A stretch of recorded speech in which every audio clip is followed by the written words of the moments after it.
ഞാൻ ഈ മമ്പള്ളി കുടുംബത്തിൽ 4ാം തലമുറയിൽപ്പെട്ട ആളാണ്.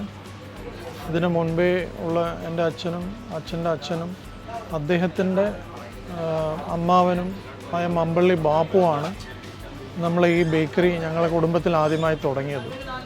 അദ്ദേഹം ഇതിൽ ഈ ബിസ്ക്കറ്റ്സുകളൊക്കെ ഉണ്ടാക്കുന്നതിലുള്ള നൈപുണ്യം കാരണം കുറച്ചു കാലം വരെ അദ്ദേഹം ഒരു പുറമേ എല്ലാം മരത്തിനടിയിലൊക്കെ വെച്ചിട്ട് കുറച്ച് ബിസ്ക്കറ്റുകൾ ഉണ്ടാക്കി വെച്ചിരുന്നു. പിന്നീട് 1880 അദ്ദേഹം ഇത് എസ്റ്റാബ്ലിഷ് ചെയ്തത്. ഈ ബിസ്ക്കറ്റുകൾ ആഫ്രിക്കയിലേക്കൊക്കെ അയച്ചപ്പം ഫീൽഡ് മാർഷൽ കറിയപ്പ അന്നൊരു സോൾജറായിരുന്നു ബ്രിട്ടീഷ് ആർമിയിൽ. അപ്പോൾ അദ്ദേഹം ഒരു വാറിൻ്റെ ഇടയിലുള്ള ഒരു ബ്രേക്കിൽ ട്രഞ്ചിൽ ഇരുന്നിട്ട് അദ്ദേഹം വിശപ്പിന് പോക്കറ്റിൽ അന്ന് ബിസ്ക്കറ്റ് ഡ്രൈ ഫുഡാണ്, അപ്പോൾ അത് പോക്കറ്റിലൊക്കെ ഇടാം. അപ്പം വാർ ഫ്രണ്ട് ആയത് കാരണം നമുക്ക് ഇരുന്ന് സാമ്പാറൊക്കെ കൂട്ടി കഴിക്കാൻ പറ്റത്തില്ലല്ലോ, അപ്പം ഇതൊക്കെയാണ് കഴിക്കുക. അപ്പോൾ അതെടുത്ത് ഇങ്ങനെ കടിച്ച് തിന്ന് ടേസ്റ്റ് ഇഷ്ടപ്പെട്ടപ്പോൾ അതിൻ്റെ പേര് കണ്ടു, മമ്പള്ളി റോയൽ ബിസ്ക്കറ്റ് ഫാക്ടറി. അപ്പം അത് അദ്ദേഹം ഇവിടെ കൂർഗിൽ വന്നതിന് ശേഷം ആളെയൊക്കെ വിട്ട് നോസ്റ്റാൾജിയൊക്കെ വേണ്ടിയിട്ട് കുറേ കേക്കൊക്കെ ബിസ്ക്കറ്റൊക്കെ കൊണ്ടുപോയി. പക്ഷെ ആ കാലത്തിലെ മമ്പള്ളി ബേക്കറിയിൽ നിന്ന് ഈ കൂർഗ് ഇവിടെയൊക്കെ കുന്നൂറിലൊക്കെ ബിസ്ക്കറ്റുകൾ അയച്ചിരുന്നു. ബ്രിട്ടാനിയ ഇന്ത്യയിൽ വരുന്നതിൻ്റെ 30 വർഷങ്ങൾക്ക് മുമ്പേ ഉള്ള ഒരു ബേക്കറിയാണിത്. മമ്പള്ളി ബാപ്പു ആദ്യമായിട്ട് കേക്ക് കൊടുത്ത മെർഡോക് ബ്രൗൺ സാറ് അഞ്ചരക്കണ്ടി എന്ന് പറഞ്ഞ സ്ഥലത്ത് ഒരു 500 ഏക്കർ സിനമൺ പ്ലാന്റേഷൻ ഉണ്ടായിരുന്നു. ഈ റീജിയണിലെ ഏറ്റവും വലിയൊരു സിനമൺ എസ്റ്റേറ്റ് ആയിരുന്നു അത്. അപ്പോൾ അവിടുന്ന് ഒരു ദിവസം തലശ്ശേരിയിൽ വന്നു. അപ്പോൾ ഈ ഒരു കൊച്ചു ബേക്കറി കണ്ടു. അപ്പോൾ അദ്ദേഹത്തിൻ്റെ കൂടെ കൊണ്ടുവന്ന ഒരു പ്ലം കേക്ക് ഉണ്ടായിരുന്നു. അത് കാണിച്ച് മമ്പള്ളി ബാപ്പുവെ കാണിച്ചു. അദ്ദേഹത്തിനോട് പറഞ്ഞു, ഇത് ഇംഗ്ലണ്ടിൽ ഞങ്ങൾ ക്രിസ്മസ് ആഘോഷിക്കുന്നത് ഈ ഒരു കേക്കോട് കൂടിയിട്ടാണ്, അങ്ങനെ ആ കേക്ക് ഉണ്ടാക്കാൻ പറ്റുമോ എന്ന് ചോദിച്ചു. അപ്പോൾ അത് മമ്പള്ളി ബാപ്പു അത് രുചിച്ച് നോക്കി, ടേസ്റ്റ് ചെയ്തു. അതിൻ്റെ ഒരു ബേസിക്സൊക്കെ ഇദ്ദേഹം പറഞ്ഞു കൊടുത്തു. അങ്ങനെ ഇദ്ദേഹം പറഞ്ഞു, നിങ്ങൾ 10 ദിവസം കഴിഞ്ഞ് വരാൻ പറഞ്ഞു. ആ കേക്കിൻ്റെ സാമ്പിള് ഉണ്ടാക്കി 10 ദിവസം കഴിഞ്ഞ് ഇദ്ദേഹം വന്നപ്പോൾ അത് കാണിച്ചു കൊടുത്തു. സായിപ്പ് അത് രുചിച്ച് നോക്കിയിട്ട് എക്സലൻ്റ് എന്നാണ് അദ്ദേഹം അത് ആദ്യം ഉച്ചരിച്ച വാക്ക്, എക്സലൻ്റ്.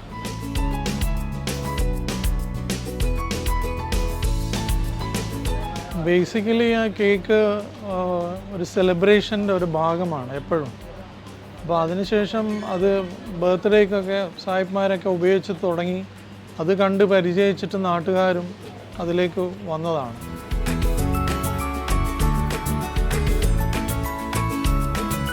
നമ്മളിപ്പോൾ ഇവിടെ ഒരു ബേസിക് പ്ലം കേക്ക് ഉണ്ടാക്കുന്നതിൻ്റെ ഒരു കാര്യമാണ് പറയാൻ പോകുന്നത്.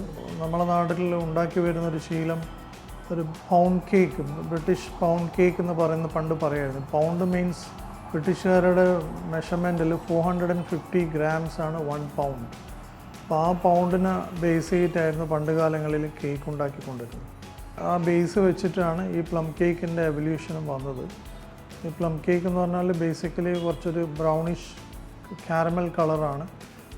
മിക്ക ബേക്കറിക്കാരും അവർക്ക് ആവശ്യമുള്ള കാരമൽ അവർ തന്നെ ഉണ്ടാക്കുകയാണ്. എന്നിട്ട് അത് പ്ലം കേക്ക് ഉണ്ടാക്കിക്കൊണ്ടിരിക്കുമ്പോൾ ചേർത്തിട്ടാണ് അതിൻ്റെ കളറ് ബ്രൗണിലേക്ക് വരുന്നത്. അതിൻ്റെ ബേസിക് ഇൻഗ്രീഡിയൻറ്റ് വന്നിട്ട് മൈദ, ഫാറ്റ്, എഗ്ഗ്, ഷുഗർ. ഇതാണ് അതിൻ്റെ ബേസ് ഇൻഗ്രീഡിയൻസ്. അതിൻ്റെ കൂടെ ആളുകൾക്ക് ആവശ്യമുള്ള രീതിയിൽ കുറച്ച് മസാല ഫ്ലേവറിലേക്ക് കുറച്ച് ട്യൂൺ ചെയ്യണമെങ്കിൽ അത് ചെയ്യാം.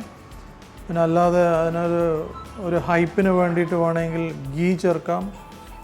അതിൻ്റെ കൂടെ you can even add honey, jam, പിന്നെ കുറച്ച് ഡ്രൈ ഫ്രൂട്ട്സും. അപ്പോൾ അതാണ് അതിൻ്റെ ഒരു ബേസ്. അത് വെച്ച് ഉണ്ടാക്കി ഈ പ്ലം കേക്കിൻ്റെ ബേക്കിംഗ് എന്ന് പറഞ്ഞു കഴിഞ്ഞാൽ നോർമൽ കേക്ക് പോലെയല്ല, വളരെ കുറച്ച് ലോ ടെമ്പറേച്ചറിലാണ് ബേക്ക് ചെയ്യപ്പെടുക. അതൊരു 2 hours, 1.5 to 2 hours വരെ എടുത്തു കഴിഞ്ഞാൽ ആ പ്ലം കേക്ക് നല്ല രീതിയിൽ പാക്ക് ചെയ്ത് വെച്ച് കഴിഞ്ഞാൽ മിനിമം 3 months ഒരു പ്രിസർവേറ്റീവ്സും ഇല്ലാതെ നിൽക്കും.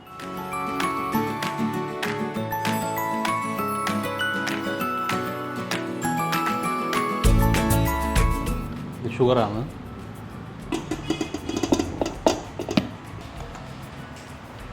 ഇത് വനസ്പതിയാണ്.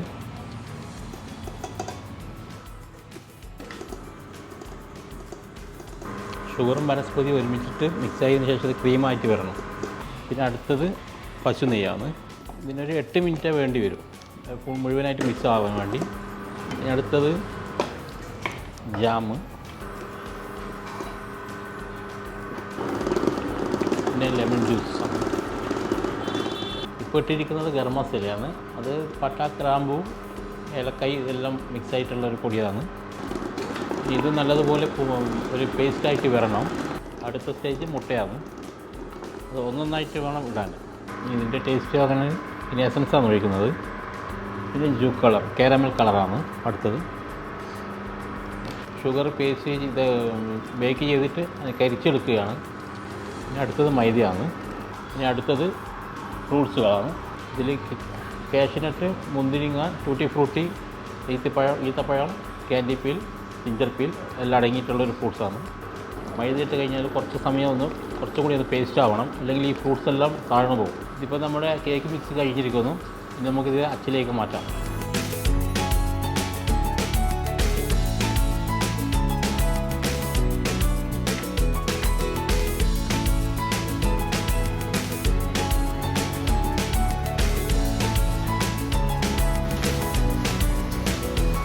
ഇത് വെറും ഷുഗറാണ്, പണ്ടത്തെ സ്റ്റൈലാണ്. ഇപ്പോൾ ചെറുങ്ങനെ ഒന്ന് സെറ്റാവണം. ഒഴിച്ച് കഴിഞ്ഞാൽ മുഴുവനായിട്ട് അങ്ങ് ഇറങ്ങിപ്പോവും. ഇത് ഈ ഒരു സ്റ്റേജ് ആകുമ്പോൾ അവിടെ പിടിക്കാൻ പറ്റുന്ന രീതിയിലുള്ള ഇത് വരും. ഇതിപ്പോൾ സെറ്റായിട്ടുണ്ട്. ഇനി ഇതിലേക്ക് ഒഴിക്കുക.